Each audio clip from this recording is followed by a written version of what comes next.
तीसरा number question देखते हैं। देखिए यहाँ पे क्या लिखा हुआ है, लिखा समलम ए बी सी डी है ना, एक समलम है, कौन सा है, ए बी सी डी, जिसमें ए बी समांतर डी सी है कि विकर्ण ए सी और बी डी परस्पर ओ पर प्रतिच्छेद करती है। कौन कौन सा सुनिए विकर्ण, कौन कौन सा विकर्ण, ए सी और क्या बी डी है ना, किस पर प्रतिच्छेद करती है, ओ पर है ना। दो भुजाओं की समरूपता कसौटी का प्रयोग करते हुए दर्शाइए ओ ए बटा क्या है ओ सी। सेम टू सेम तो हम लोग दर्शाए थे है ना, लेकिन वहाँ पे हम लोग यहाँ पे ओ सी बाई क्या दिखाए थे, शायद ओ डी दिखाए थे।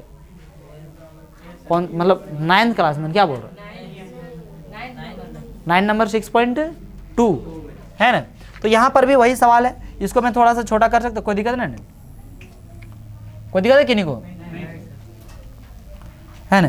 देखिए यहाँ पे तो हम लोग सबसे पहले क्या बना देते हैं, एक समलम चतुर्भुज, क्या बना देते हैं, समलम चतुर्भुज बना देते हैं, ठीक है। तो यहाँ पे क्या करना है, समलम चतुर्भुज बनाना है। समलम चतुर्भुज हम लोग बना लेते हैं, है ना। ये हो गया समलम चतुर्भुज, कोई दिक्कत है, दिख रहा है, इतना बड़ा दिख रहा है, कोई दिक्कत नहीं है, किन्हीं को कोई दिक्कत नहीं रे।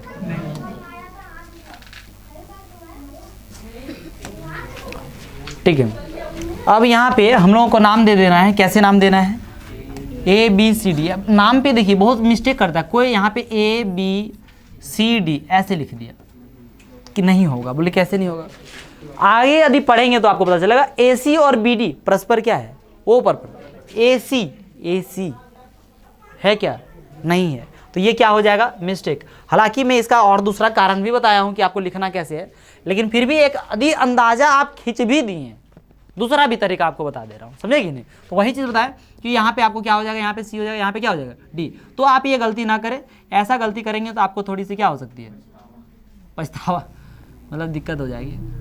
ठीक है, कहाँ पे हो प्रतिच्छेद कर रही है, ऊपर, ठीक है, ऊपर प्रतिच्छेद करती है। तो दो त्रिभुज की समरूपता कसौटी का प्रयोग करते हुए, दो ठो त्रिभुज का समरूपता कसौटी, दो ठो त्रिभुज ले लीजिए, जिसको क्या दिखाना है, समरूप। अब ये जैसे समलम है तो सबसे पहले समलम का गुण आना चाहिए आपको, है ना। कुछ तो दिया नहीं है, मैंने समलम के अलावा कुछ बोला नहीं बोला, तो आप बताइए समलम चतुर्भुज जो जानबे नहीं करेगा, उसका कोई कुछ गुण जानबे नहीं करेगा तो कुछ होगा नहीं होगा। तो सबसे पहले समलम चतुर्भुज का गुण जानना पड़ेगा कि ये वाली भुजा और ये वाली भुजा क्या होती है, समांतर होती है ना। ये हालांकि लिख दिया, यहाँ पे लिख दिया, नहीं लिखता फिर भी आप लोग को, यदि नहीं लिखता, यदि नहीं लिखता ये, तो आपको अपने ऑलरेडी क्या करना पड़ता, समझना पड़ता। उस तरह से आप कोई भी नाम यदि देते हैं तो उस नाम के अनुसार से होता, किस मैंने जरूरी नहीं कि यही वाले भुजा, जिस नाम से मान लीजिए ए यहाँ से शुरू करें, ए आप यहाँ से शुरू करते तो इस प्रकार से समांतर क्या हो जाता, ए यहाँ, ए बी सी, और यहाँ पे क्या हो गया डी, डी यहाँ पे हो जाता, तो मतलब क्या हो जाता,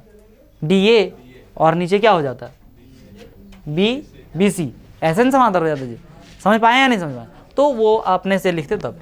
देखिए तो यहाँ पे हल लिख दीजिए, दिया है ए बी सी डी एक क्या है सर, समलम चतुर्भुज है, कोई दिक्कत है। अब आगे जो है तथा क्या है, ए बी समांतर क्या है डी सी, ए बी समांतर क्या है डी सी, ये समांतर है, समांतर है ना। तो अकॉर्डिंग टू मतलब हमको सिद्ध जो करना है वो अब लिखेंगे, दिया है लिख दिए, अगला क्या लिखते हैं, सिद्ध करना, सिद्ध करना। ये वो क्लास का है बाबू, छोटा बच्चा सबका क्लास का, ले जाइए। हालांकि देखिए यहाँ सिद्ध करना है, क्या हमें सिद्ध करना है, ओ ए बटे में क्या हो जाएगा ओ सी बराबर में क्या हो जाएगा ओ बी बटे में ओ डी। आप बोलेंगे ऐसा त्रिभुज लेना है, इसमें क्या करना है, ऐसा त्रिभुज लीजिए सही नहीं। देखिए यदि हम मान लीजिए कि इधर का त्रिभुज ले लेते हैं, किधर का त्रिभुज लेते हैं, देखिए मैं गलती भी बताता हूँ सीधा भी बताता हूँ, मैंने गलती इस वजह से बताता हूँ कि इस तरह से आप नहीं करें। यदि मान लीजिए कि इधर वाला त्रिभुज लेंगे तो इसमें हमारा क्या दिया हो रहेगा, इसका ना भुजा मालूम है और ना ही ये भुजा का कोई रिलेशन है, ना ही ये भुजा का कोई रिलेशन नहीं है, सिर्फ और सिर्फ उपलब्ध है। तो ये दोनों क्या है, कौन, यही दोनों कौन हो जाएगा ना। अरे ये दोनों त्रिभुज लेते हैं तो यही दोनों कौन आएगा, है ना। समरूपता का यूज करना है, क्या यूज करना है, समरूपता, ठीक है। तो हम लोग यदि ये दोनों त्रिभुज ले लेते हैं, दिख रहा है ये दोनों त्रिभुज, ये दोनों त्रिभुज लेते हैं तो इससे क्या हो जाएगा, आप देखिए ये समांतर है, ये दोनों समांतर है ना। अभी पिछला क्वेश्चन में मैं डिस्कस कर रहा था समांतर के बारे में थोड़ा सा, ठीक है। तो ये वाला कौन और ये वाला कौन क्या बराबर होगा? किस कारण से होगा? एकांतर कौन के कारण से। किसके कारण से? एकांतर कौन है ना। और ये वाला कौन के कारण क्या होगा? ए से बोल सकते हैं, लेकिन काहे बोलेंगे, हमारे पास उपलब्ध है। तो यहाँ पर भी ये कौन और ये कौन क्या, ये भी बराबर होगा। काहे?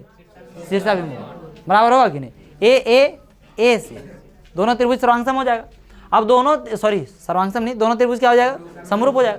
समरूप हो जाएगा दैट मीन्स यहाँ पे हम यदि इसका नाम लिखें तो क्या लिखेंगे? ट्रायंगल AOB लिखेंगे। समरूप ट्रायंगल क्या नाम लिखेंगे बताइए तो जरा।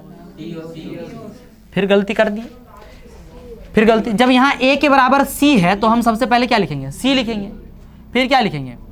O लिखेंगे। फिर क्या लिखेंगे? लिखेंगे या नहीं लिखेंगे?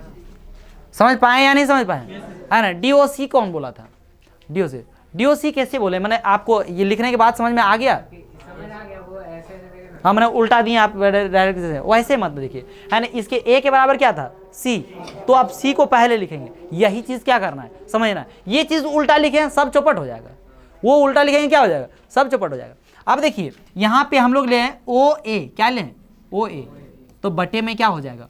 OC बराबर, यदि हम इधर से क्या ले लें? OB, तो इसका भी इधर से क्या लेंगे? OD लेंगे कि नहीं लेंगे? ये बराबर होगा। काहे बराबर होगा? समरूप त्रिभुज के संगत भुजाएं, समरूप त्रिभुज की क्या संगत भुजाएं समान अनुपात में नहीं होता है? होता है कि नहीं होता है? समान अनुपात में हो गया, प्रूव हो गया, खत्म हो गया। तो ये क्या दिखाना है हम लोग को? सबसे पहले क्या दिखाना है? इसको समरूप दिखाना है। क्या दिखाना है? समरूप दिखाना है। तो हम लोग यहाँ पे लिखेंगे। अब अगला चीज क्या है? किसका यूज करेंगे हम लोग? प्रमाण का इस्तेमाल करेंगे। किसका इस्तेमाल करेंगे? प्रमाण लेंगे। तो ये दोनों त्रिभुज में लेंगे हम लोग। कौन कौन त्रिभुज? AOB और क्या? COD में, ठीक है। इन दोनों त्रिभुज में क्या हो जाएगा? एंगल इसका नाम क्या हो जाएगा? OAB बराबर एंगल OCD। किस कारण से?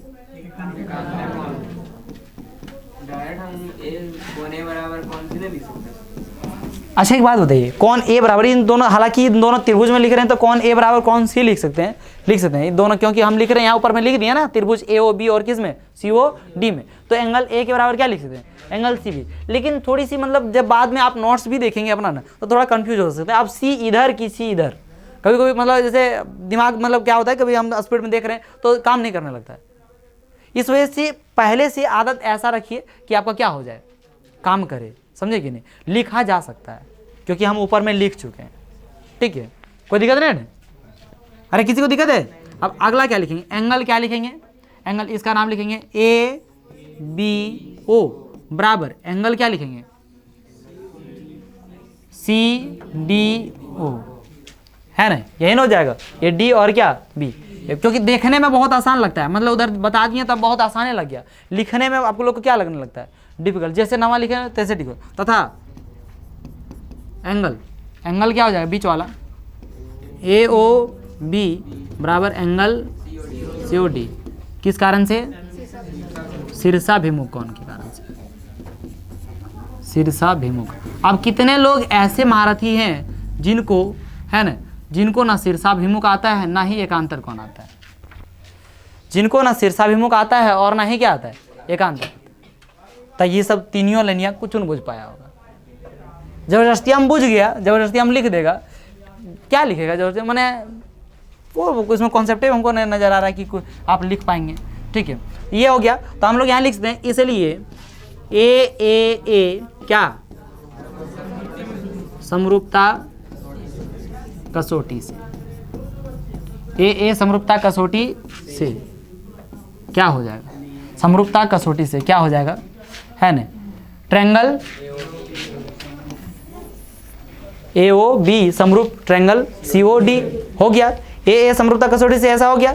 अब ऐसा हो गया, दिस इंप्लाइज दैट, ऐसा लिख सकते हैं, है ना। क्यों लिख सकते हैं? परिमेय 6.2 में कहाँ है रे? 1 में, 3 में, अरे 1 और 2 में कहाँ है? यहाँ समांतर से हम लोग समरूप से दिखा रहे हैं ना, समरूप से क्या है माने यदि आपका एंगल बराबर है, एंगल क्या है बराबर, तो ये दोनों त्रिभुज क्या होगा समरूप, और ये क्या होगा समान अनुपात में होगा। तो ये हम लोग 3 में प्रूव किए थे। समान अनुपात में होगा 1 कैसे? समांतर का यूज करके हम इसको किए हैं, समांतर लाइन का है ये, है ना। तो आप यहाँ उतना छोड़िए, वो सब चीज नहीं लिखिए, आप लिख दीजिए क्या लिखिए समरूप, क्या लिख दीजिए समरूप त्रिभुज के समरूप त्रिभुज की के नहीं समरूप त्रिभुज की संगत भुजाएं। कोई दिक्कत है? इतना नहीं लिख सकेंगे जी, तो इतने लिख दीजिए, क्या दिक्कत है? कोई दिक्कत है ना? तो ये आपका प्रूव हो गया, proved. Do have any problem? किसी को कोई दिक्कत है तो बताइए। कुछ एक्स्ट्रा, ये चैप्टर को स्टूडेंट सब लोग समझता है डिफिकल्ट, लेकिन आप यदि ध्यान पूर्वक यदि अच्छे से देखेंगे तो कोई डिफिकल्ट आपको नहीं नजर आएगा। और 1-2 बार प्रैक्टिस की जरूरत है, उसके बाद ऐसा क्वेश्चन आपको कभी भी